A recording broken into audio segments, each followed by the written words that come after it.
You're listening to Idiot to Genius. Hello, I'm your pod savvy guide. And I'm Todd Porter, also known as Utah Todd, with Real Estate Essentials and ABC4. Each of our episodes focus on individuals who found themselves desiring more. If you're feeling like an idiot, join the club. Hello, welcome back to another episode of Idiot to Genius. You guys, I'm so stoked because we have Dr. Bill Sodeman, and he's an executive coach, speaker, and founder of N3. Is that how you say that? I call it need.com. The 3 is silent. He's the founder of Need. It's early, okay, in the morning. And with you have more than 35 years of experience, and you help executives strengthen their leadership, improve decision-making, and build high-performing teams. You also hold a PhD, which is amazing, and an MBA from the University of Georgia. And you're recognized as an expert in leadership strategy and AI in the workforce. So welcome, Dr. Bill. And before we were recording, you talked about how, this last year, like you've been a professor and now becoming an entrepreneur, it's a little bit different. Oh, it's so different. And I was also a C-level exec for 12 years. So I thought I was ready to be a solopreneur. And if I had a time machine and I could do some wibbly wobbly, timey-wimey things and go back, I'd have a sit down with myself and say, Bill, you're going to go through some changes.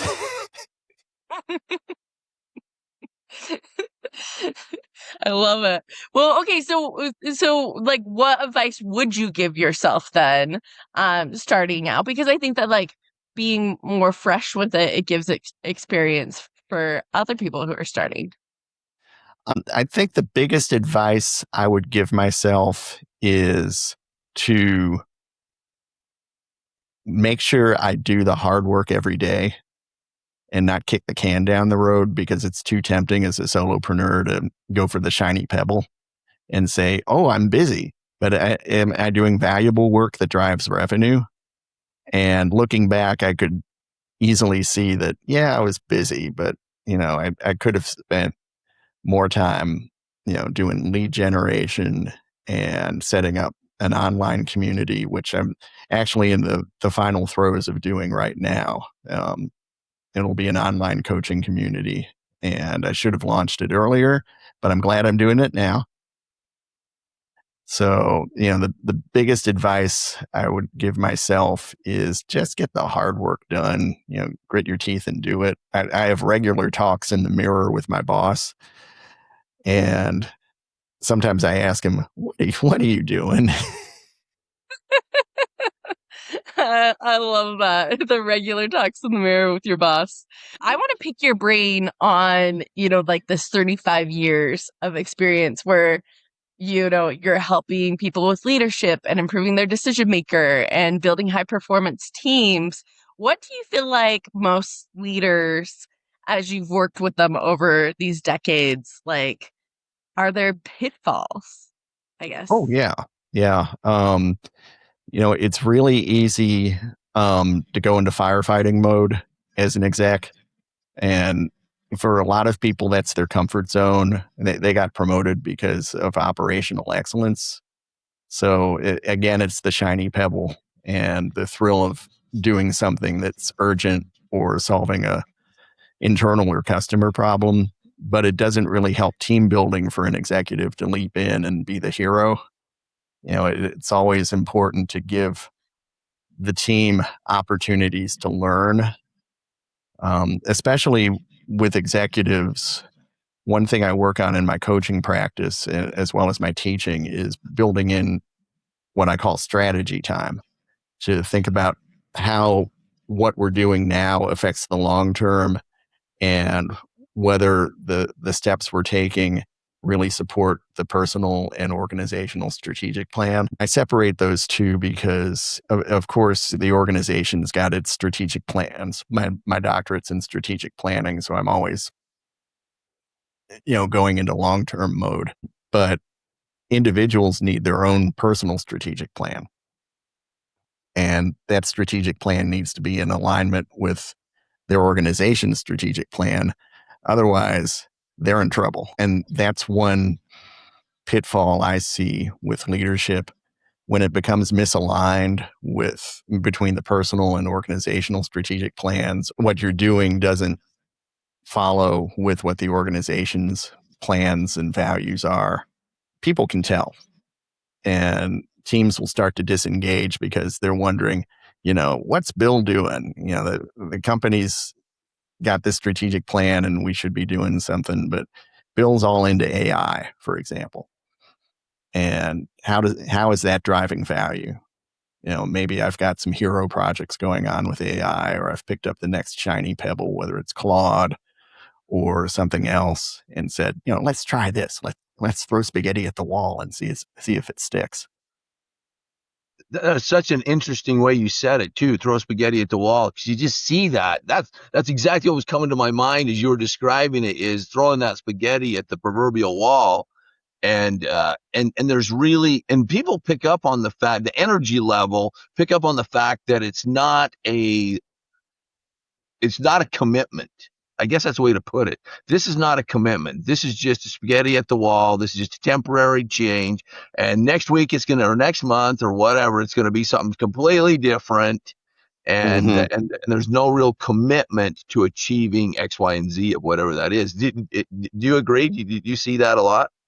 Oh, absolutely. I see it all the time, especially with AI, because the technology changes so quickly. Earlier this year, I did a hard pivot from ChatGPT to Claude as my primary AI tool. I did And the same thing. yeah, Exactly. and I had to think long and hard about it because it, I didn't, I only had a couple of custom GPTs that I'd built, but I was a little worried that I would lose what I built in Chat GPT in terms of the knowledge base when I cut over to Claude. But, a few months in, I'm glad I cut over to Claude. I still use Chat GPT. But, lately I've been working with Claude Cowork, setting up projects. I've got one for the online community. I've got a couple other projects that I work on for writing. And I'm just continually impressed by Claude's ability to not only remember what I'd done previously on the project, because I've linked in the folders and the documents that support the project. I'll ask Claude to suggest things. Also ask Claude to ask me questions, items that I hadn't considered. And Claude's a really good sidekick to have in that regard. Right. And So it doesn't hallucinate as much as ChatGPT does. I was always getting after no, ChatGPT to quit hallucinating. yeah, I've caught ChatGPT hallucinating more than I would like, and Claude's more deliberate in the way it pulls in sources. And of course, I can set up guardrails. So if it's an academic project to support my teaching, then I can tell it, hey, just look at peer-reviewed journal articles or look at these resources specifically. And Claude will, of course, follow my instructions. But I'll also ask Claude to suggest more resources and pull those in, so I can widen out the guardrails a little bit. The thing that I'm finding though is that a lot of times people struggle with not treating it as a tool. Keep it Yeah. as a tool. It is nothing but a tool. And that exactly as we're talking, look at just what happened on our conversation right here. The deep dive, all of a sudden, boom, we're diving into the AI, and it's so easy to let it, I guess, take over, I guess, in terms Mhm. of the not accentuate your creativity, but actually literally take over your creativity. And Oh yeah. I think that's a temptation. What has been your experience with helping people with that? Interesting question. I was an art major as an undergraduate, Uh-huh. and I did a hard pivot to business because it was the mid 80s and the recession was on. So it was hard for an art student to find a full-time job. So I Right. went immediately, did an MBA, worked for a year, and went into a doctoral program at Georgia. So I earned my doctorate fairly early on, and that's how I got into academia. I've been a professor for 35 years now. Um, but in terms of creativity, it's interesting because I know so many executives who don't necessarily think that they're creative. They're getting the work done, but they're overlooking their strengths in creativity and innovation. Part of what I do in my coaching practice is I help remind people, you do this well. The assessments that we've run, the conversations that we've had, it's clear you do X, Y, and Z well. Don't take it for granted. Let's build on that as a foundation for moving forward with the coaching work. With that, is right alongside that. So you identify what they do well and focus on it and accentuate it. Is part of that process also dumping or bringing in somebody else to do the things that you don't do well, filling those gaps? Yeah. Yeah. AI is a good example. Executives don't need to necessarily learn all the ins and outs of AI. They can bring in team members and say, hey, Todd, I want you to take the lead on this workflow project. It's a great development opportunity. And it also gives teammates confidence in not only the leadership of the group, but it gives them opportunities to build skills that they'll need to, quite frankly, keep their jobs. Right. There's so many companies that are laying off layers of management and teammates because they think, oh, AI can replace what this person does. But if you stay ahead of the curve and learn how to leverage tools like AI to make your work more valuable and to be more productive and focused, that can go a long way towards having people in the organization recognize your value. People notice when they've got a teammate who is actually contributing to the organization and help moving it forward, which AI doesn't do. AI doesn't understand context. AI does what it's told to do. But AI doesn't necessarily have initiative or, the kind of human creativity that's Right. valuable in the workplace. Right. So really, and I understand that we can't be 100% exact in what we're saying next, is what I'm going to ask about. But when it comes to all this laying off, would you think that rather than laying off so many people, what if they taught these people how to use AI to increase their value, to increase their output, to increase their production? Because I really look at it and I think companies could absolutely dominate, explode, magnify themselves in a very major kind of way and in a very short period of time if they just brought in AI and taught the employees how to use it. And now all of a sudden their output is going to just go through the roof. IKEA did that with their call centers. They used AI to automate and systematize some of the routine pieces that the call center operators were handling, but they didn't lay off the call center employees. They offered them upskilling opportunities. Wow. Interesting. Yeah, I always thought, first of all, that's a very IKEA thing to do. Lines up very nicely with their vision and values, but it also keeps that knowledge within the organization. And you never know what you're going to get when you offer those upskilling opportunities to a large mass of teammates. You're going to get surprised at the kind of innovation and creativity that's unlocked as they dive in to whatever new skills that they're working on. So I thought that was a brilliant thing that IKEA did. And frankly, I wish more organizations would do that rather than, just do the reflexive layoff thing and say, oh, we're saving money by using AI. No, you're losing knowledge. You're losing people. And you're going to need that knowledge and people down the line.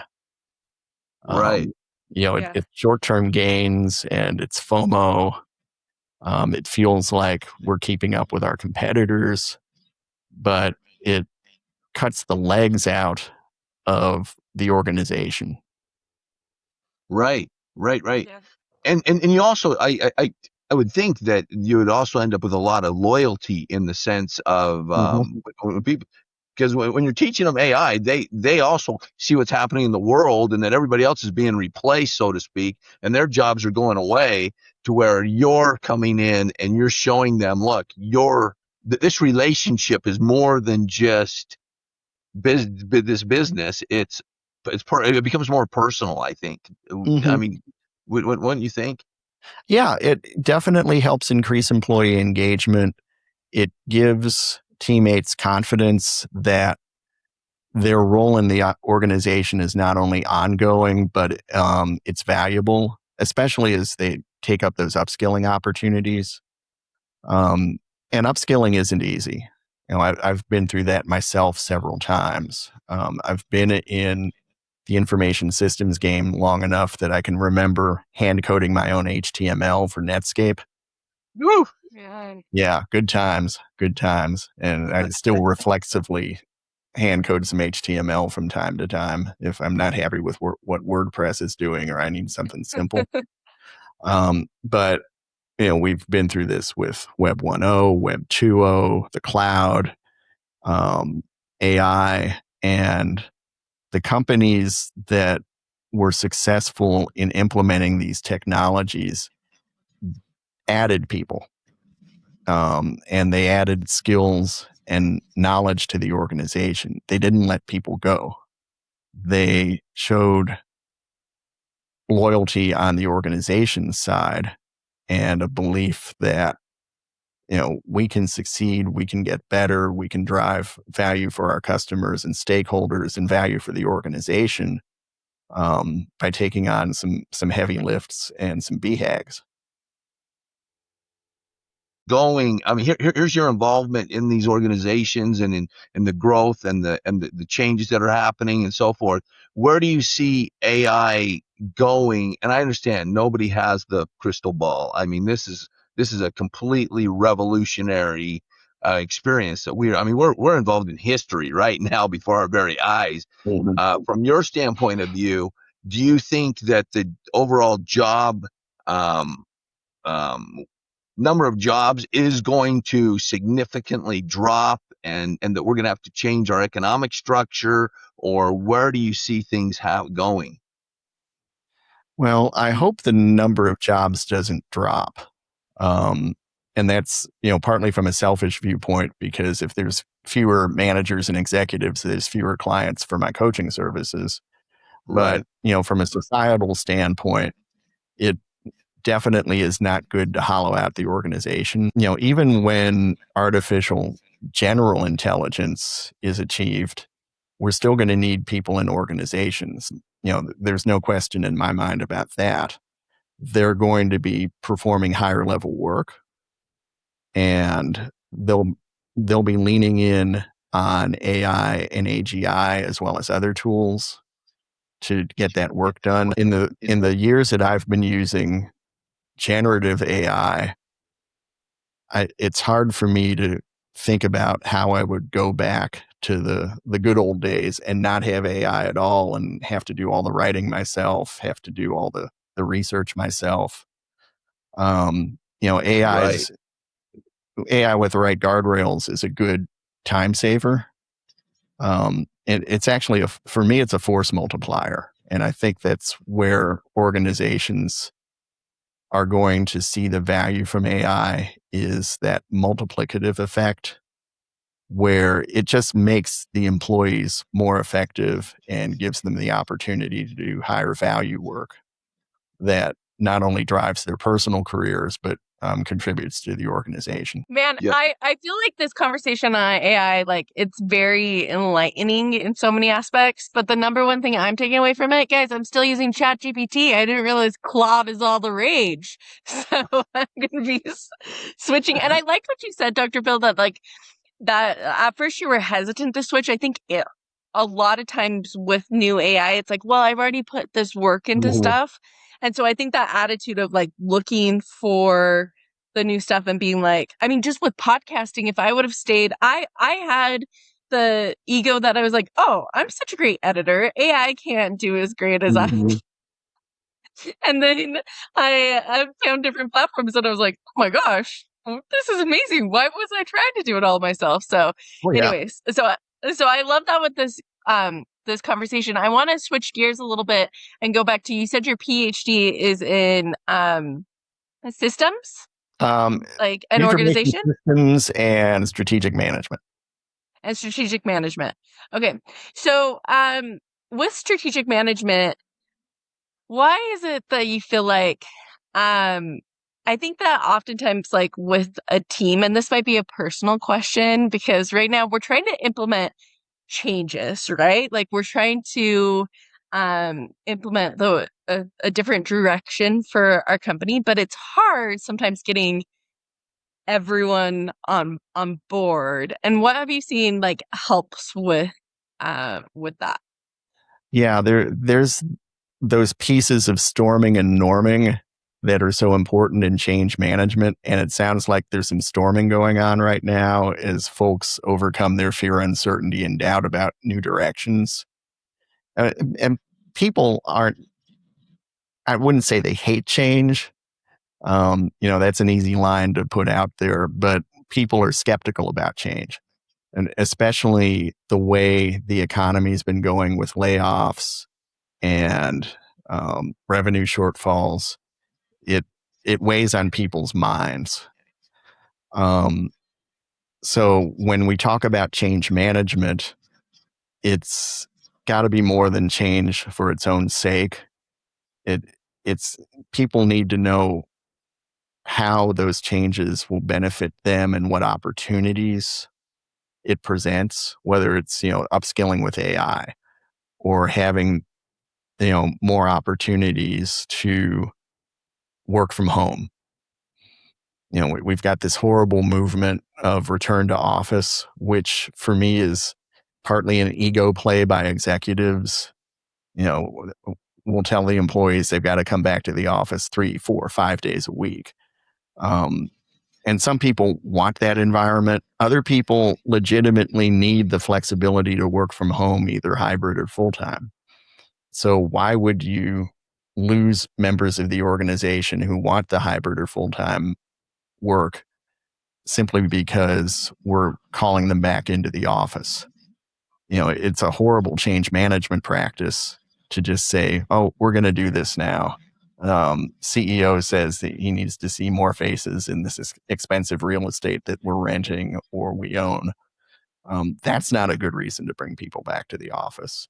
Um, Encouraging teamwork, getting different lines of communication open are good reasons to bring people back to the office. But just that performative piece of saying, oh, everybody's got to show up 8 to 5 or longer and do the work in person so we can see people working. It's very important. It reminds me of an old story about Henry Ford. He got ticked off because he saw employees walking back and forth to the men's room, and he thought that wasn't productive. So he had an edict that employees, when they went to the restroom, they should also carry spare parts with them and drop those off on the way to the restroom. So inevitably what happened was that the restrooms became piles of spare parts.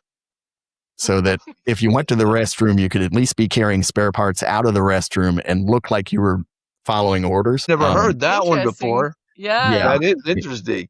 Yeah, Henry Ford had some interesting ideas, and that one kind of backfired because people found a way to shortcut the system and look busy rather than actually adding value to the enterprise. Right. He did a lot of great things. He popularized the assembly line. He standardized the production of automobiles. I live in Toledo, Ohio, which back then was the glass capital of the world. A lot of automotive glass came out of Toledo. And we still have glass operations here. We've got a couple of cheap plants, a lot of tier 1 and tier 2 automotive parts manufacturers. But it's, with the globalization of the automobile industry, it's nothing like the boom days before World War II and during the the post-war era where Detroit was king. Detroit was one of the largest cities in the country, and Toledo was a pretty large city itself because it's only an hour south of Detroit. But Right. it's interesting to me because I'm a student of business history. I'm a strong believer in not repeating the mistakes of the past and learning from what's already done, because there are things like total quality management that are still valuable. Right. And TQM, Americans' introduction to TQM was when Toyota and Nissan were using it, and I should mention Honda as well, and Right. taking away significant market share from established American manufacturers who had their own production systems and were resistant to TQM principles. But now everybody in the automotive industry does it because it's a standard piece of competition. You've just got to pay attention to quality because customers notice that. Well, and don't you think, see that same, I mean, aren't we going through the same type of transition? I think even larger when it comes to AI and those kinds of things that are happening. Those that are embracing it early on and that are, again, not laying off all the employees like we were talking about a minute ago, that aren't just following the status quo of, in other words, the people that are laying everybody off, I think they're using old models and Mhm. applying the new technology wrongly, mistakenly. It's like you're missing the boat. You're missing the opportunity to really accentuate your business, to really boom your business because of the new tool that's available to us.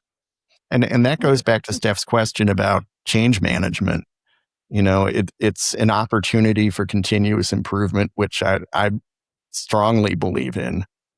Every organization can get better every day, but it takes dedication and work, and continuous improvement needs to be part of not only the company's values, but individual values as well.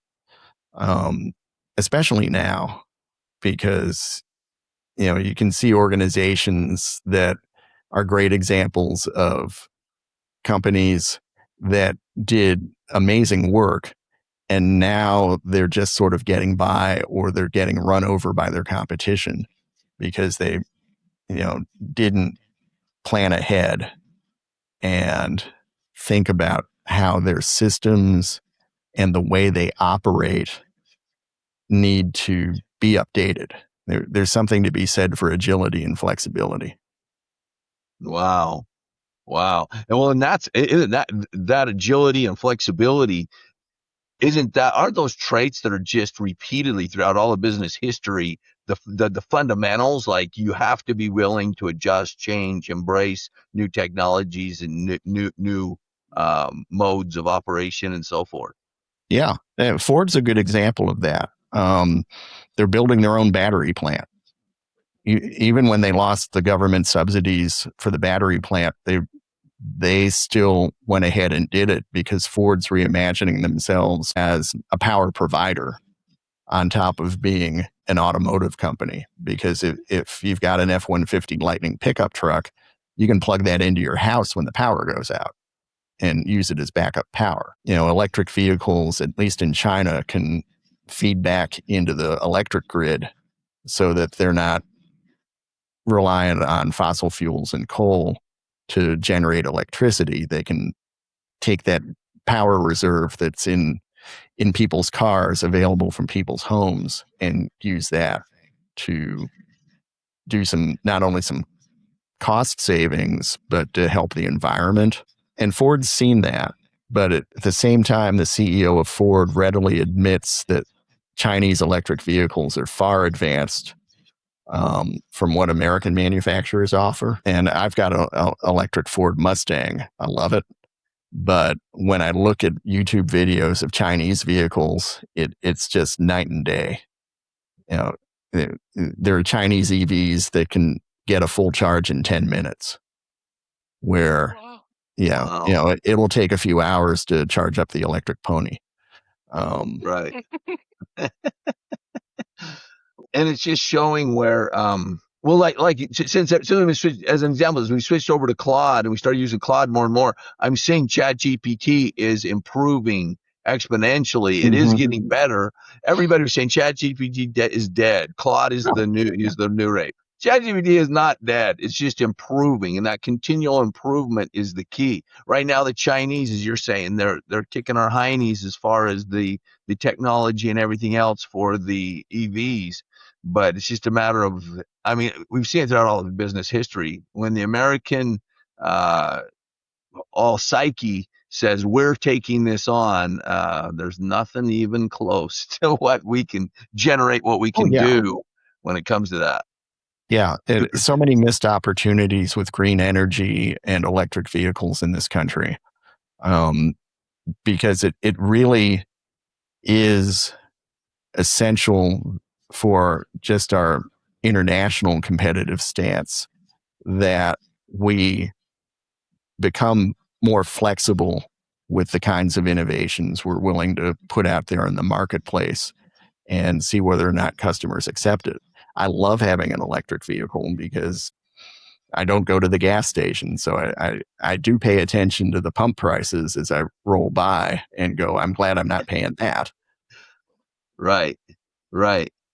Well, and it's all learning from the process of learning, being educated from what's happening. In other words, I think going from idiot to genius repeatedly, idiot to genius, and going through that growth process is just critical. Engaging in that process more deliberately, I think, is just absolutely critical, and that we do that. It is. And, that's why I love the name of this podcast so much. And Steph and I were talking earlier about what the meaning of the word idiot means. It doesn't mean that you're dumb. It just means that, your knowledge is more common, but there's opportunities to improve that knowledge. And we've been touching on that in our conversation about upskilling, about AI. I'm a firm believer in continuous improvement, that people want to learn and know more. Part of my job, whether it's coaching or being a professor, is inspiring the people I work with to become lifelong learners or to improve their habits as a lifelong learner. I wake up every day and I learn new stuff, and I love it. I wouldn't have it any other way.